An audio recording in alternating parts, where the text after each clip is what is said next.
नमस्कार दोस्तों। स्वागत है आपका हमारे YouTube चैनल कहानी वर्ल्ड में। कहानी सही रास्ता चुनने का महत्व, नया विस्तार। बहुत समय पहले की बात है। एक छोटे से गांव में एक युवा लड़का रहता था जिसका नाम रमेश था। रमेश एक साधारण परिवार का सदस्य था, लेकिन उसमें कुछ खास बात थी। वह हमेशा अपनी मेहनत और ईमानदारी से काम करता था। उसकी आंखों में भविष्य की बड़ी उम्मीदें थीं, लेकिन उसे यह भी अच्छी तरह से पता था कि इस दुनिया में केवल मेहनत से ही सफलता मिलती है। रमेश के माता पिता दोनों ही मेहनती थे, लेकिन वे ज्यादा धनवान नहीं थे। वे संतुष्ट थे, क्योंकि उनका जीवन साधारण था और वे एक दूसरे का साथ पाकर खुश रहते थे। रमेश अपने खेतों में काम करता और गांव के लोगों की मदद करना था। वह कभी भी किसी से मदद लेने में संकोच नहीं करता था। उसकी अच्छाई और ईमानदारी की वजह से गांव वाले उसे बहुत मानते थे। लेकिन रमेश के मन में हमेशा एक सवाल था, क्या मुझे अपने परिवार के लिए और भी अधिक करना चाहिए? एक दिन गांव के प्रधान ने रमेश से एक बात की। प्रधान ने उसे बताया कि गांव में एक नया कंपनी शुरू किया जा रहा है जो बहुत बड़ा लाभ देने वाला था। यह कंपनी एक खनिज खदान के आसपास था और इसमें बहुत पैसे कमाने का अवसर था।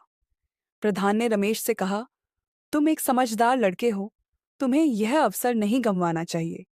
इस कंपनी में निवेश करो, तुम्हारे पास बहुत पैसा होगा। रमेश के मन में एक दुविधा उत्पन्न हो गई। वह जानता था कि इस काम में जोखिम भी था। कंपनी से प्राप्त होने वाला लाभ बहुत बड़ा हो सकता था, लेकिन यह भी सच था कि इससे पर्यावरण पर नकारात्मक प्रभाव पड़ सकता था और गांव के लोगों का जीवन भी बदल सकता था। रमेश को यह समझ में नहीं आ रहा था कि क्या करना चाहिए। तभी गांव में एक संत आकर रहने लगे। लोग कहते थे कि वे एक बहुत बड़े ज्ञानी और तपस्वी थे। रमेश ने सोचा, यदि कोई मुझे सही मार्गदर्शन दे सकता है तो वह यही संत हो सकते हैं। उसने फैसला किया कि वह संत से सलाह लेने जाएगा। रमेश संत के पास गया और अपनी सारी उलझनें उनसे साझा की। संत ने ध्यान से उसकी बातें सुनी और फिर एक लंबी खामोशी के बाद कहा, बेटा, इस दुनिया में हर किसी के पास अपनी सफलता का रास्ता होता है, लेकिन सच्ची सफलता वही है जो तुम्हारे आत्मिक संतोष को बढ़ाए। यदि तुम केवल पैसे के पीछे भागोगे तो वह तुम्हें कभी सुकून नहीं दे पाएगा। तुम्हारी नीयत और कर्म ही तुम्हारे जीवन को वास्तविकता में सुख और शांति देंगे। यह ध्यान रखना कि पैसा और सम्मान तुम्हें बाहरी रूप से सुख दे सकते हैं, लेकिन यदि तुम्हारी आत्मा शांति से भरी नहीं है तो वह किसी काम का नहीं होगा। संत की बातें रमेश के दिल में गूंज उठी। उसने सोचा, क्या मेरे लिए यही सही रास्ता है? क्या मैं अपने गांव के लोगों को नुकसान पहुंचाकर सिर्फ अपनी खुशी के लिए यह काम करूं? रमेश को संत की बातें समझ में आ गईं और उसने ठान लिया कि वह इस कंपनी में नहीं निवेश करेगा। रमेश ने निर्णय लिया कि वह अपने गांव के विकास के लिए काम करेगा। उसने सोचा, मैं यदि सच्चे दिल से मेहनत करूं और गांव के लिए कुछ अच्छा करूं तो जीवन में सच्ची खुशी और संतोष मिलेगा। उसने अपने माता पिता से इस फैसले के बारे में बात की और वे भी उसकी सोच से सहमत हो गए। रमेश ने गांव में एक स्कूल बनाने का निर्णय लिया। वह जानता था कि शिक्षा से ही लोगों का जीवन सुधर सकता है। उसने कुछ जमीन खरीदी और गांव के बच्चों के लिए एक स्कूल खोलने की योजना बनाई। पहले तो गांव वाले उसे संकोच से देखते थे, क्योंकि वह सिर्फ एक लड़का था और इस बड़े काम को करने की उसे समझ भी नहीं थी। लेकिन रमेश ने हार नहीं मानी। उसने एक शिक्षक को नियुक्त किया जो बच्चों को मुफ्त में पढ़ाए और गांव में हर एक गरीब बच्चे को स्कूल जाने का मौका मिले। लेकिन कहानी में एक नया मोड़ तब आया जब रमेश को एक और चुनौती का सामना करना पड़ा। गांव के कुछ व्यापारी और प्रभावशाली लोग इस स्कूल के खिलाफ थे। उनका मानना था कि अगर गांव के लोग पढ़ लिख गए तो वे उनके व्यापार में हस्तक्षेप करेंगे। उन्होंने रमेश को धमकी दी कि वह स्कूल को बंद कर दे, नहीं तो उसके खिलाफ कार्रवाई करेंगे। यह रमेश के लिए बड़ा संकट था, लेकिन रमेश ने डर का सामना किया। उसने सोचा, मैंने तो इस रास्ते को अपनाया है ताकि गांव के लोग बेहतर जीवन जी सकें। अब मैं उन्हें बीच रास्ते में नहीं छोड़ सकता। उसने एक बैठक आयोजित की और गांव के लोगों को बुलाया। रमेश ने उन सभी व्यापारियों और प्रभावशाली लोगों को बताया कि शिक्षा से ही समाज का विकास होता है और इससे कोई भी व्यापार प्रभावित नहीं होता।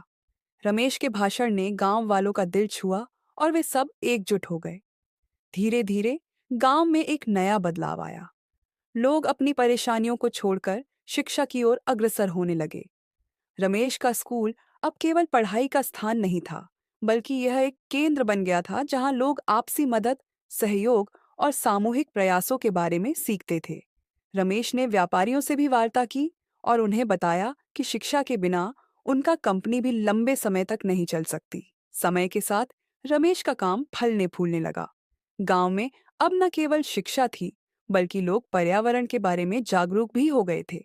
रमेश ने पर्यावरण को बचाने के लिए वृक्षारोपण अभियान चलाया और लोगों को यह समझाया कि अगर प्रकृति को बचाया गया तो ही गांव और व्यापार दोनों फल फूल सकते हैं। रमेश की कोशिशों से गांव का आर्थिक विकास भी हुआ और लोग खुशहाल हो गए। वहीं दूसरी ओर वह कंपनी जल्दी ही तबाही का शिकार हो गई। कंपनी के आसपास के पर्यावरण को काफी नुकसान हुआ और जो मजदूर वहां काम कर रहे थे उनकी हालत भी खराब हो गई। वे अब रमेश के स्कूल में शिक्षा ले रहे थे और उन्हें उम्मीद थी कि उनका भविष्य अब उज्जवल होगा। लेकिन रमेश के जीवन में एक नया मोड़ तब आया जब उसने एक दिन अपने गांव के बच्चों से कुछ बेहद प्रेरणादायक बातें सुनी। एक छोटे से लड़के ने रमेश से कहा, आपने हमारे लिए जो स्कूल खोला, वह केवल एक शिक्षा का केंद्र नहीं है, बल्कि यह हमारे सपनों को हकीकत बनाने का रास्ता भी है। आप हमें सिर्फ किताबें नहीं, बल्कि जिंदगी जीने की सही राह भी सिखाते हैं। यह सुनकर रमेश का दिल भर आया और उसने महसूस किया कि उसने सही रास्ता चुना है। एक दिन रमेश को पता चला कि गांव के नजदीकी शहर में एक बड़ा कंपनी लगाने की योजना बन रही थी, जिसमें बड़ी मात्रा में प्रदूषण होगा और पानी की भारी खपत होगी। इस उद्योग से सिर्फ कुछ लोगों को फायदा होता, जबकि गांव के बाकी लोग इससे प्रभावित होते।